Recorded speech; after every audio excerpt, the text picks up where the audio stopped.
আল্লাহর বিরোধিতা করলাম, তোমার ধর্মের বিরোধিতা করলাম।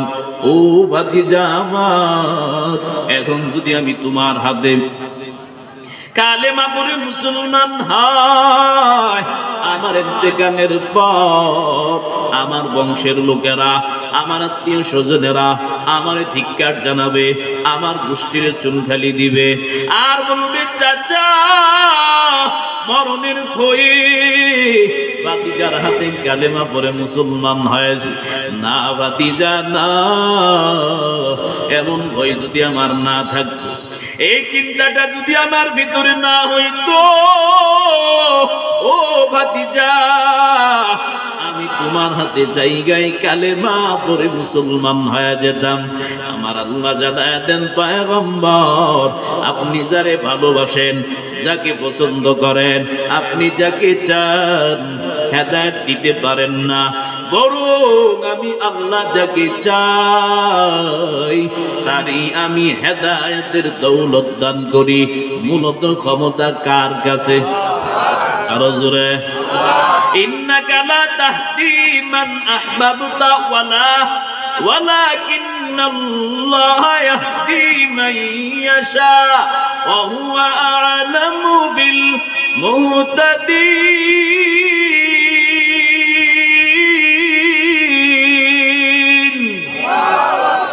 হেদায়েতের মালিক কে? আরো জোরে, এটা কথা কয় না, রাগ করছেন আপনারা? হেদায়েতের মালিক কে? আল্লাহ বলেন, গোলাম আমি যদি বান্দারে হেদায়েত দেয়, বড় কোনো মজলিসের দরকার নাই, ছোট ছোট মজলিসে আমি হেদায়েত দিতে পারি। ক্ষমতা আছে না নাই? হেদায়েত কার হাতে? পয়গম্বর আমার কালেমার দাওয়াত যখন দেয়, ইসলামের প্রথম যুগে আল্লাহর কাছে দোয়া করেন, মালিক দুইটা বেঈমান থেকে একজনকে দ্বীনের জন্য কবুল করে নাও, না হয় আমার ধর্মের কাজ করা বড় কঠিন হয়ে যাবে। দুইটা বেঈমান মানে একটা নবীর চাচা আবু জাহাল, তার আরেক নাম হলো ওমর, আরেকটা হলো খাত্তাবের ছেলে ইসলামের দ্বিতীয় খলিফা যিনি, তার নাম ওমর। ও আল্লাহ, ওই দুইজন বেঈমান থেকে একজনকে দ্বীনের জন্য কবুল করে নাও, না হয় ধর্মের কাজ করা কঠিন হয়ে যাবে। এবার নবী যখন আল্লাহর কাছে দোয়া করছেন, নবীর দোয়া মিস হয়নি? মিস হবে না রে বাবা না। আর ওই দিকেও একটা মজলিস হয়ে গেল, নবী যখন দাওয়াত দেয় শত্রু চতুর্মুখী বেড়ে গেল।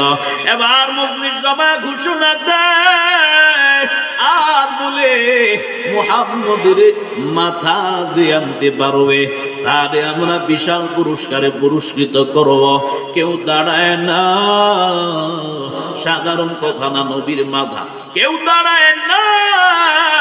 উমর ময়দান থেকে দাঁড়ায় কয়, আমি তার মাথা আনতে পারবো, তোমরা পুরস্কারের ব্যবস্থা করো। এবার তরবারি নিয়ে নবীর দরবারে রওনা। উমর যাইতেছে, নবী তো আল্লাহর কাছে দোয়া করছে।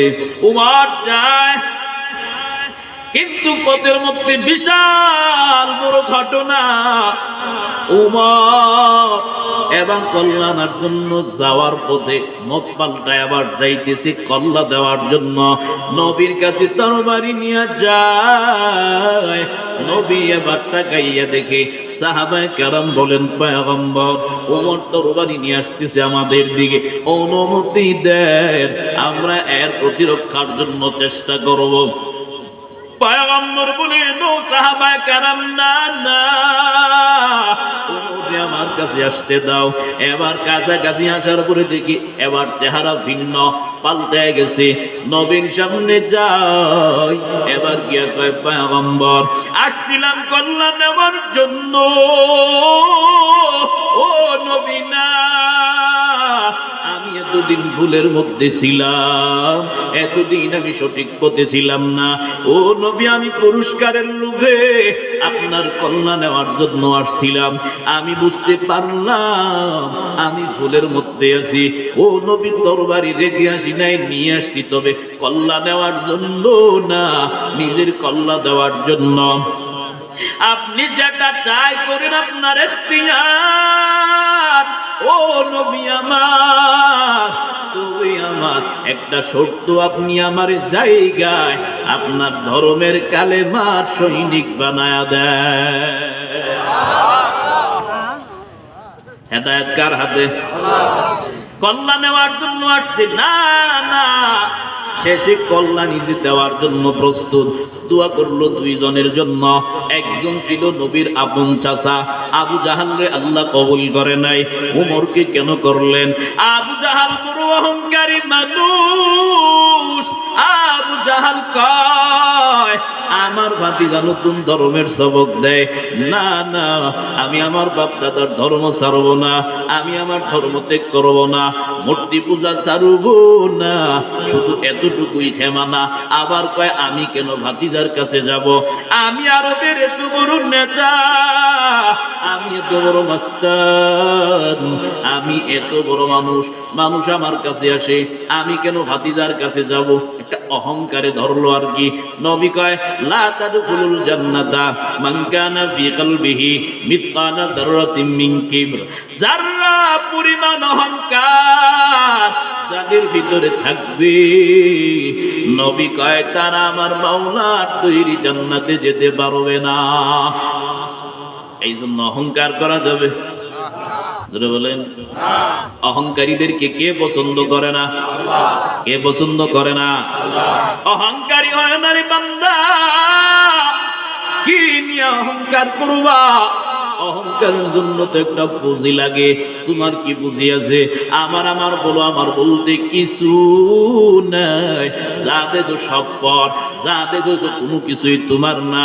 আমার বাড়ি, আমার গাড়ি, আমার টাকা, আমার পয়সা, আমার সম্পদ, আমার সন্তান, আমার বলতে কিছু না।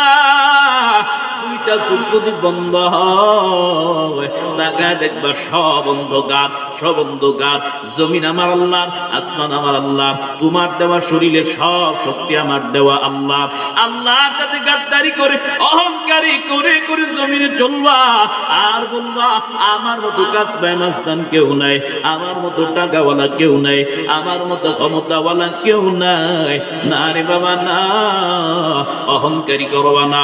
লা তামশি ফিল আরদি মারহা।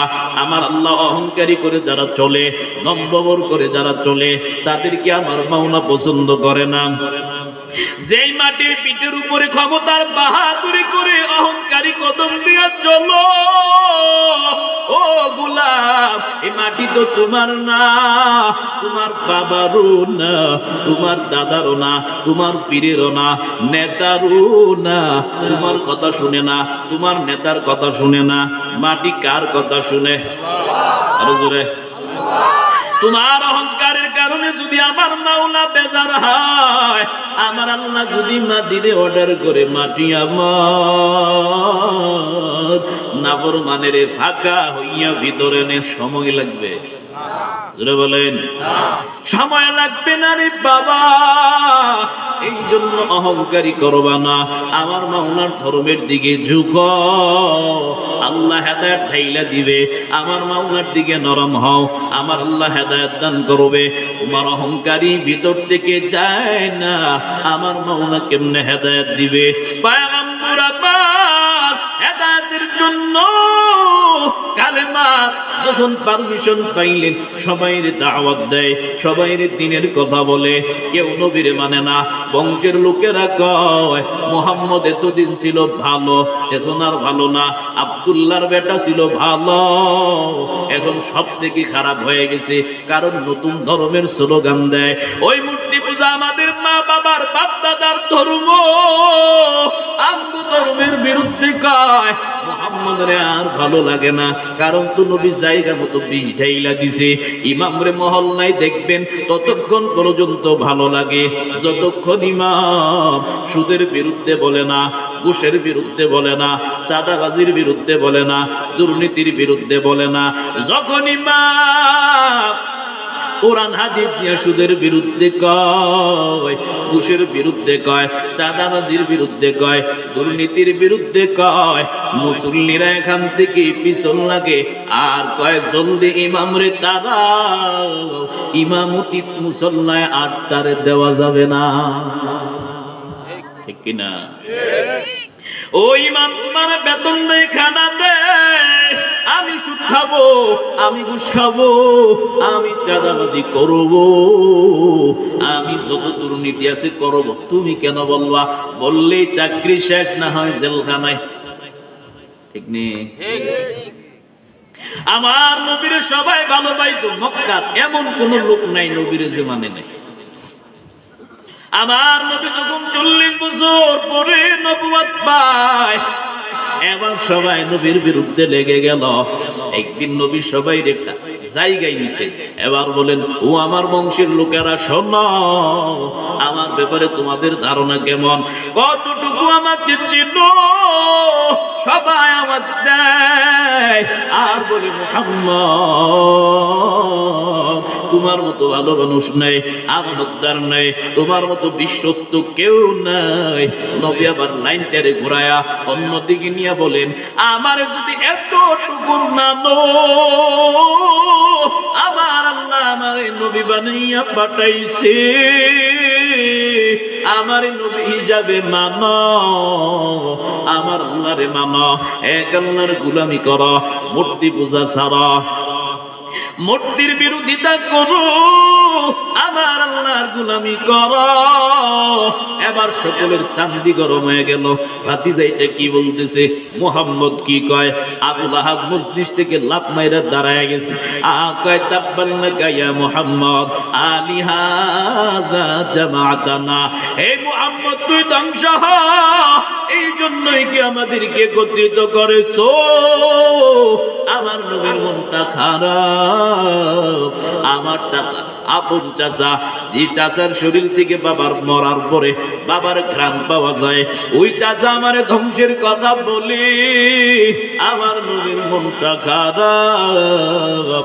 আমার চাচা এমন কথা বলল, আমার আল্লাহ জানায় জিবরাইল যাও, আমার বন্ধু মন খারাপ করে থাকবে, আমি আল্লাহ বরদাস্ত করব না রে জিবরাইল, জলদি যাও আমার বন্ধুরে জানাও। ধ্বংসের কথা আবু লাহাব বলল, আবু লাহাব তো ধ্বংসের মালিক না, আমি আল্লাহ তারে বানায়ও দেই নাই মালিক, ধ্বংস করার মালিক কে? আরো জোরে। এবার আল্লাহ বলেন তাব্বাত ইয়াদা আবি লাহাবি ওয়া তাব, আমি আল্লাহ আবু লাহাবের ধ্বংস করে দিলাম দুনো হাত, একা হলো দুনিয়া আর একা হলো আখিরাত। আবু লাহাবের দুনিয়াও শেষ, আবু লাহাবের পরকালও শেষ করে আমি তারে জান্নাতি না জাহান্নামী বানাইছি? যারা বলেন, অথচ আপন নবীর চাচা হেদায়েত কপালে নাই, কারণ তারা গুরুতর বিরোধী, অহংকার অন্তরে বেশি। এ বান্দা হেদায়েত যদি চায় পাইতে চাও, অহংকার অন্তরে রাখা যাবে না। আমার মাওলার ধর্মের জন্য ঝুঁকতে হবে, আমার মাওলার দিকে নরম হতে হবে, আর নিজের ছোট বানাইয়া আমার আল্লাহর দরবারে পেশ করতে হবে। আয় আল্লাহ, আমার মতো নাফরমান কেউ নাই, আমার মতো খারাপ কেউ নাই, আমার মতো জালেম কেউ নাই, জীবনে এমন কোন গুনাহ নাই যেটা আমার দ্বারা হয় নাই। তবে আল্লাহ মজলিসে বসে আমি আপনার কাছে হেদায়েতের মুহতাজ হয়ে গেলাম, আপনি আমারে হেদায়েত দান করেন। নরম ভাবে যদি চাইতে পারো, আল্লাহ বলেন আমি বান্দা যদি আমার কাছে চায়, আমি আল্লাহ মনের মতো বান্দারে সব দিয়ে দেয়। চাইবো কার কাছে? আরেকটু জোরে। আবু জাহালের কপালে হেদায়েত নাই, কেন নাই? আমার নবীর এমন বিরোধী ছিল, ক্ষতি করছে, আর কেউ তো ক্ষতি করে না। আবু জাহাল যতটুকু করছে। প্রথম পর্যায়ে আমার নবী যখন দাওয়াত দেয়, মানুষের হেদায়েতের বাণী শোনায়, আস্তে আস্তে করে আস্তে আস্তে করে সবাই নবীর ধর্ম গ্রহণ করতেছে, সবাই হেদায়েত আল্লাহ দিতেছে, অন্তর নরম, সবাই কালেমা পড়তেছে। এবার আবু জাহাল দেখলো অবস্থা তো খারাপ, এইভাবে যদি সবাই কালেমা গ্রহণ কইরা মুহাম্মদের কাছে যায় তো আমার বাত শেষ, আমার রাজনীতি শেষ। এবার মিটিং ডাকলো, মিটিং ডেকে সিদ্ধান্ত হয়ে গেল আগামীকাল থেকে জায়গায় মুড়ে মুড়ে লোক বসায় দিবে, আর বলবে সামনে যেন কেউ না যায়, সামনে মুহাম্মদ বসা, ওখানে গেলে কি যেন পরে পরে পরে মানুষদেরকে জাদু মন্ত্র করে তার ধর্মে নিয়ে যায়, নবী জায়গায় বসা, মুড়ে মুড়ে লোক বসা, যে যাই কই সামনে যাইতে পারবে না। কেন? মুহাম্মদ বসা এখানে জাদুঘর, কি যেন বলে বইলা বইলা লোকদেরকে তার ধর্মে নিয়ে, যারে এই মিথ্যা স্লোগান দেয় সেই বলে এই পাগলটারে এক নজর দেখতে যাব। সুবহানাল্লাহ, আসেন আর একটু জোরে। এবার বেঈমান আস্তে আস্তে করে বেঈমান হয় আমার নবীর কাছে যায়, কালেমা ছাড়া যায়, আমার নবীর কাছ থেকে কালেমার সৈনিক, কালেমার মুসলমান হয়া বাড়ি ফিরে। আর একটু জোরে। আবু জাহালকে আমার মিশন ফেল, এবার কি করা যায়? নতুন ফোন দিয়ে আসতেছে। এবার পয়গম্বর আমার প্রতিদিন আসার পরে সন্ধ্যাবেলা মসজিদে বসে বসে কোরআন তিলাওয়াত করে। নবী আমার এত মজার তিলাওয়াত, এত সুন্দর তিলাওয়াত পয়গম্বর মসজিদে বসে বসে করে। এই তিলাওয়াত শুধু মুসলমানেরাই না, যত বেঈমান আছে সবাই কান পেতে নবীর তিলাওয়াত শুনে। বড় মজার তিলাওয়াত। এবার আবু জাহাল তাকা দেখলো, না না, এইভাবে যদি বেঈমানেরাও তেলাওয়াত শুনে আমাদের ধর্মে লোক থাকবে না, আমাদের দলে লোক থাকবে না, কি করা যায়? এবার আবু জাহাল সবাইর জানা বসাই একটা সিদ্ধান্ত নিল, আগামীকাল থেকে কেউ আবার যাবেন, আগামীকাল থেকে তিলাওয়াত শোনার জন্য কেউ যাবা না। যদি তিলাওয়াত শুনতে যাও জনসম্মুখে বিচার করা হবে। পরদিন আমার নবী আবার তিলাওয়াত করার জন্য, তিলাওয়াতে আমার নবী মসজিদে হাজির। প্রতিটা কাফের বেঈমান কয় আজকে তো কেউ যাবে না তিলাওয়াত শোনার জন্য, আমি একা একা যাই মুহাম্মদের তিলাওয়াতটা শুনে আসি, কারণ এত মজার তিলাওয়াত কান ফিরানো যায় না। এইভাবে ওই যে গতকালকে নিষেধ দিল, আমার নবী যখন পরদিন তিলাওয়াতে হাজির, বলে প্রতিটা কাফের বেঈমান আজকেও সবাই তিলাওয়াত শোনার জন্য হাজির হয়ে গেছি। আপনাকে মনোযোগ নাই মনে হয় না? মনোযোগ আছে কোথায়?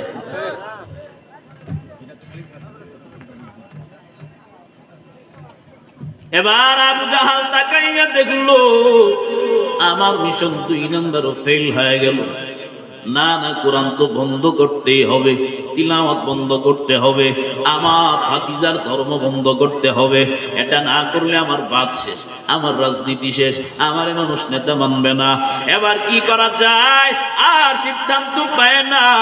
এবার আবু জাহাল সিদ্ধান্ত একটা নিয়া ইয়ামান দেশে চলে গেল। এক জাদুঘরের সাথে মোলাকাত। ও জাদুঘর, আমার ভাতিজার এই এই হালাত, কি যেন পরে পরে পরে মানুষদেরকে ধার ধর্মে নিয়ে যায়। ও জাদুঘর, যা চাইবা দেব, তবে বিনিময় শুধু আমার ভাতিজারে তুমি বন্ধ কইরা দিবা, জাদু মন্ত্র কইরা আটকায় ফেলবা। আমার ভাতিজা কি যেন পড়ে, আমার ভাতিজারে তুমি শেষ করে দিবা। জাদুঘর একটা বড় সুযোগ পাইলাম, কাজটা কইরা দিব, বহুত মানুষের জীবনে বান্ধিছি, এবার কাজ কইরা মন মতো যা মনে চাই সব নিয়ে নিব, কারণ তারে তো বলছে যা লাগে সব দেবে। এবার জাদুঘরে নিয়ে আবু জাহাল আমার নবীর কাছে যায়। পয়গম্বর তিলাওয়াতে বসা, দেওয়ালের উপর থেকে যখন জাদুঘরে নেয়, দেওয়ালের উপরে যায়, আমার নবীর তিলাওয়াত হালকা কান দিয়া জাদুঘর শুনতেছে। পরে তাকাইয়া দেখে মজাই লাগে, জাদুঘর দীর্ঘ সময় হয়ে গেল, আমার নবী তিলাওয়াত করে জাদুঘর কানটা লাগায় তিলাওয়াত শুনে। কারণ কোরআনের বড় মজা, কোরআনের বিরোধিতা করে কপালটা পুরিও না। তুমি এখন করে কি লাভ হবে? এই কোরআনের বিরোধিতা এখন নতুন চলতেছে এমন না, আগেও ছিল, আরো আগেও ছিল, নবীর জামানায়ও ছিল।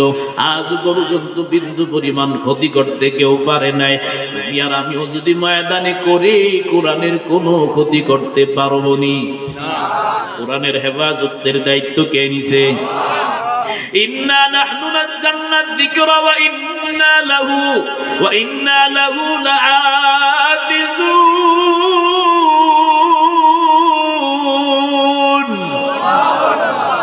আল্লাহ বলে জিকির মানে আমি কোরআন নাজিল করলাম, হেফাজতের দায়িত্ব আমি আল্লাহ নিয়ে নিলাম। এই কোরআনের হেফাজতের দায়িত্ব যেহেতু আমার আল্লাহ নিছে, তুমি কেন, তোমার বাপ কেন, তোমার 14 গোষ্ঠী কেন, 14 মিলায় কত? জোরে বলে না, মনোযোগ নাই আপনাকে, বুঝি না কি হইতেছে, বুঝতেছি না কোনো। আমিও কোনো তাইল পাইতেছি না, আপনারও তো শুই না মনে চেহারা দেখে বোঝাই কোনো তাইল পাইতেছে না। একবার দিয়ে মনোযোগ ওই দিকে, আবার এই দিকে, আবার এই দিকে, আমার যুগে মনোযোগ নেই। আমি কার দিকে চাই বয়ান করবো? এখানে কথা বলার মাকসাদ শ্রোতাদের উপরে আসর করা। আপনারা বেশি মানুষ, আমি পারবো আপনাদের সাথে? সবাই যদি এদিক সেদিক গিয়ে করেন, আপনাদের আসর আমার উপরে বললে আমিও তো এদিক সেদিক জায়গায় দেখবো, আপনাদের সামনে আর দেখাবো না। এদিক সেদিক নজর দিবেন। আল্লাহ আমাদের সহি বুঝ দান করুন। আচ্ছা, এই আমিন কথাটা যদি জোরেও পাওয়া যায়, এতগুলা মানুষ থাক থাক, আপনি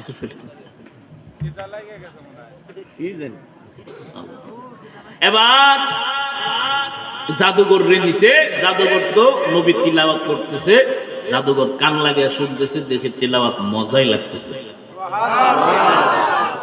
এবার আবু জাহেল ধাক্কা মারে হাত দিয়া, তোমারে তো এটা লেগে আনছি না, তোমার আনছি মূলত ভাতিজার ধর্মটারে বন্ধ করা এবং কি করে কি পরে সেটা দেখা, আরে জাদু মন্ত্র করা। এবার জাদুঘর থেকে বাহির থেকে তিলাওয়াত শুনে মন ভরে না, এবার ভিতরে চলে গেছে। আল্লাহু আকবার। আমার নবী তিলাওয়াত করে, এক পাশে আবু জাহাল, আরেক পাশে জাদুঘর, আমার নবী তিলাওয়াতে বসা। জাদুঘর দীর্ঘ সময় তিলাওয়াত শুনতেছে, একবারও বলে না তিলাওয়াত বন্ধ করো। আল্লাহু আকবার।